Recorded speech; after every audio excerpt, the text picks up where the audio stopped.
Welcome to Learn Short and Typing with Vikas sir. Transcription number 55 and 56. Both exercise will be 80 word per minute.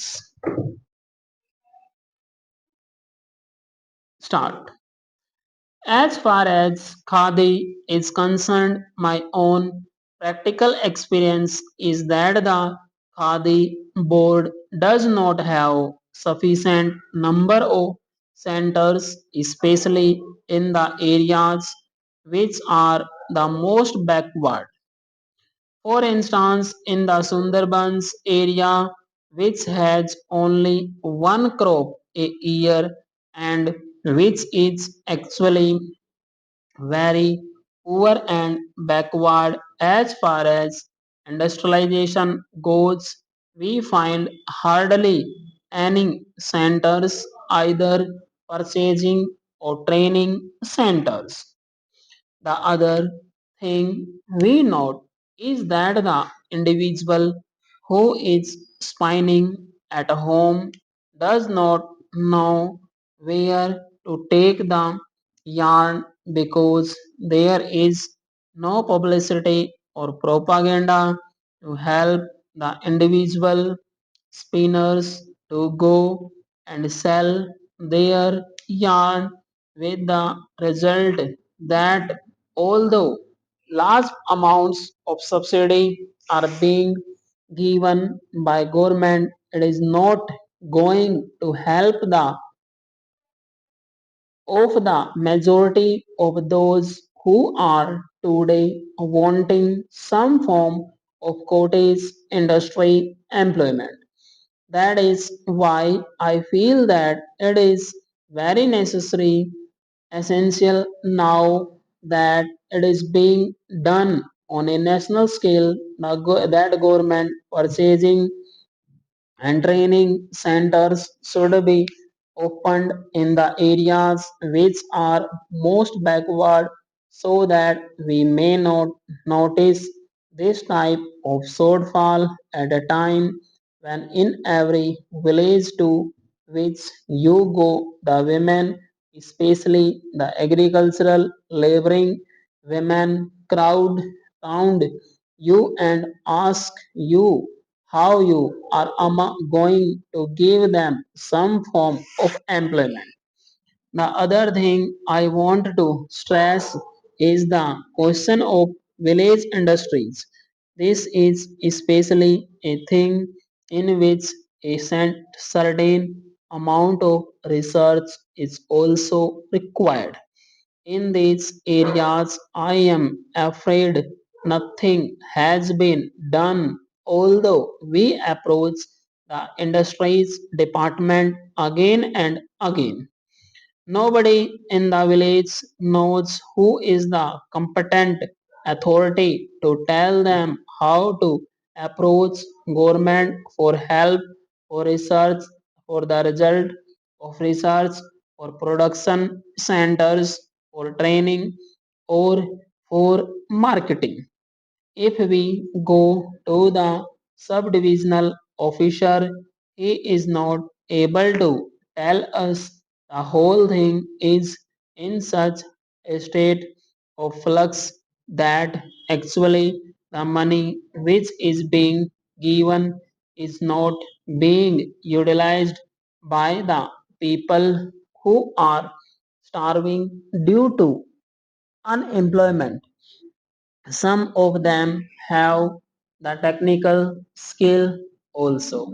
Some are anxious to find new ways and methods of developing these industries, yet that is not being done, and I am afraid it is one of the biggest drawbacks of this entire ministry, and it should be removed very quickly. I think one of the reasons why this shortfall is taking place is the big difference and gap between the sums of money for which we are budgeting and passing in this house and its actual utilization and reaching the masses who are so eager for employment and who are suffering from so much poverty due to unemployment. I am in sympathy with the observations made by the previous speaker because, as one who has been connected with one of these boards, I have felt at a lot of difficulties in expediting the work and spending the money allotted. I feel that the whole organization does require modification so far as the organizational aspect is concerned. It is known that the government's method of doing anything is rather slow and tardy. The procedure is very difficult and prolonged. And here we have to deal not with one particular section of the people or industry fixed at a particular place. The whole activity is spread over the villages along distances and families whose condition the non officials are in the best position to know and appreciate. Here the secretary, the deputy secretary, or the under secretary is sitting in some office or in the deputy minister or minister is sitting somewhere surrounded by secretaries and deputy secretaries. He knows their point of view only. He is obsessed with certain formalities, etc. He is not obsessed with the condition of the poor people, and their difficulties are not realized so much as the difficulties of the secretariat. That is the real problem, and that has to be tackled. As a matter of fact, the question of having a statutory body has been hanging fire for a long time. The Khadi and Village Industries Board consists of a very good set of people who are very enthusiastic, who are people with missionary zeal. They have been doing this work all their life. They are on this board, but they find themselves handicapped because they cannot function independently. They are tied down by so many rules and regulations and all kinds of forms and formalities. We must trust these people who have devoted their life to this work. Their main aim in life has been to work for these people. It is high time that we made this body a statutory body. I understand that such a demand had been made by them, and I hear that even a bill had been drafted for that purpose. I would like to know why nothing has been done so far in that direction and why it was ignored. the government of India should take immediate action in this matter. Next exercise.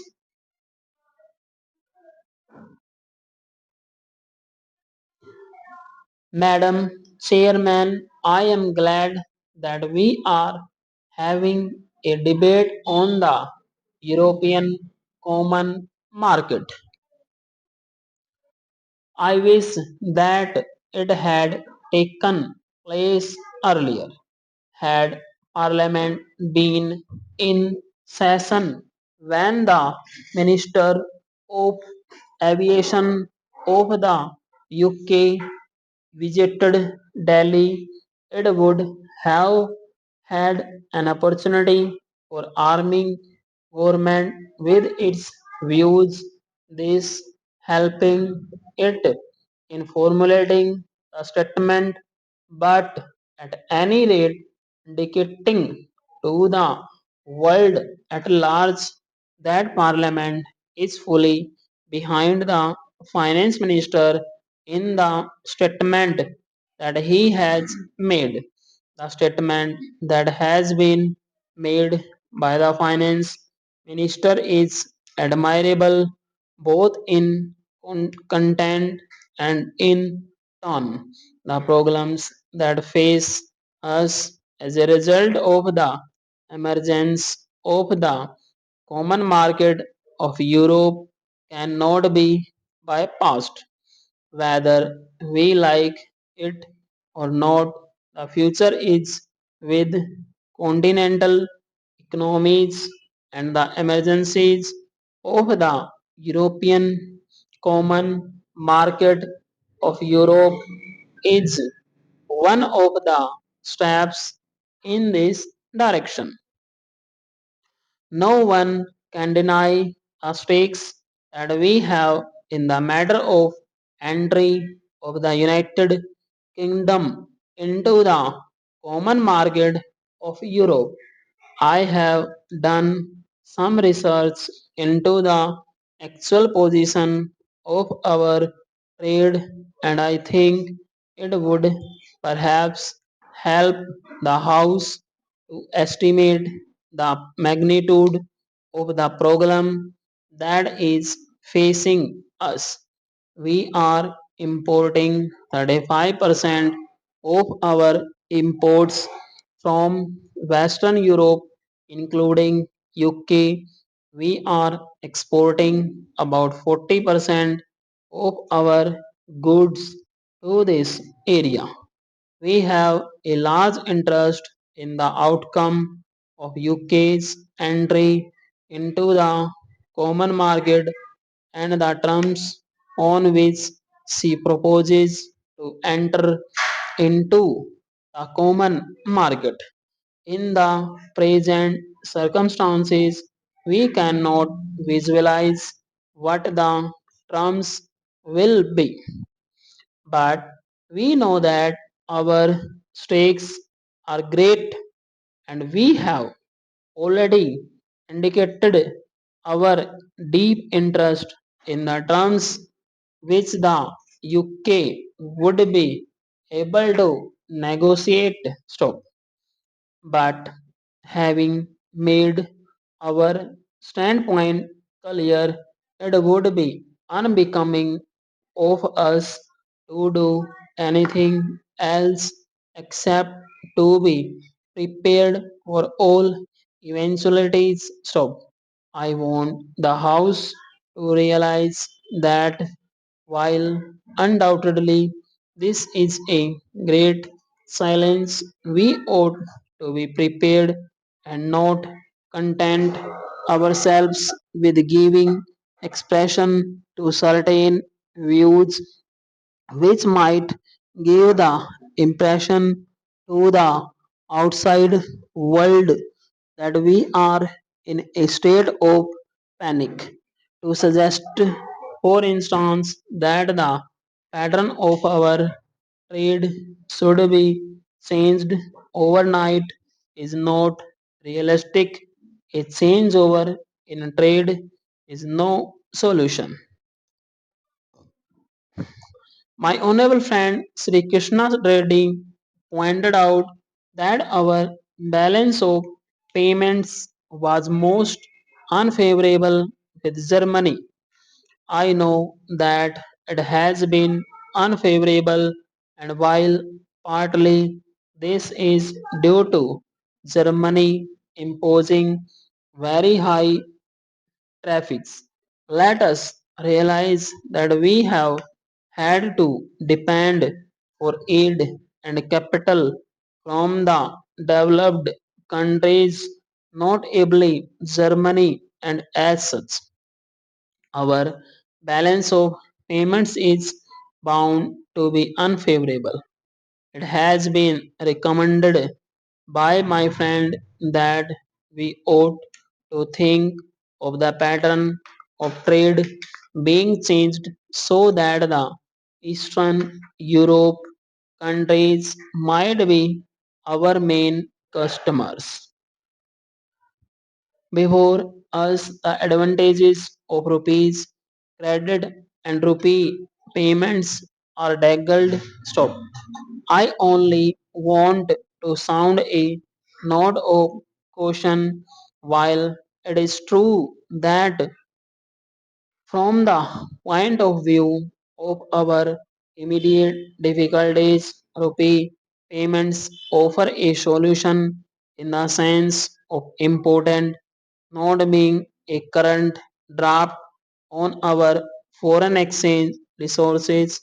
We ought not to suffer from the delusion that we are getting something for nothing, nor can we think that these rupee payments which are made may not work to our disadvantage. I do propose to go into this question today since the issues that merit consideration are different. I hope that Parliament will have an opportunity of discussing the whole scheme of rupee payments on some other occasion so that we might have an opportunity of weighing the advantages and disadvantages of such rupee payments. No one for a moment object to diversified pattern of trade, a structure of trade which is not dependent on any particular grouping of nations. We have emphasized to a certain extent this diversified structure of trade. Probably in the future we have to emphasize it even more. But what is the position today? As it is the terms which can be arranged for UK's entry into the common market are not dependent on that country alone. They are dependent on others as well.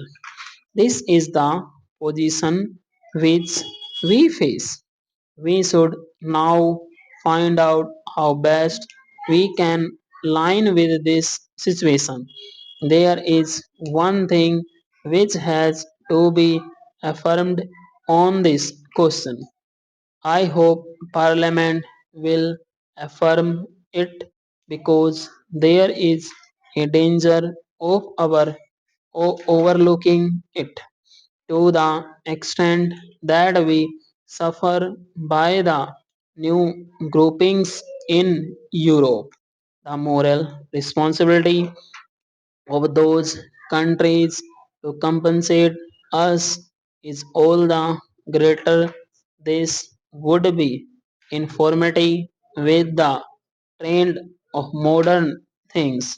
In a modern welfare state, if an individual derives a benefit and others suffer injury, there is a principle of compensation or repartition that comes into operation in such a case. Stop.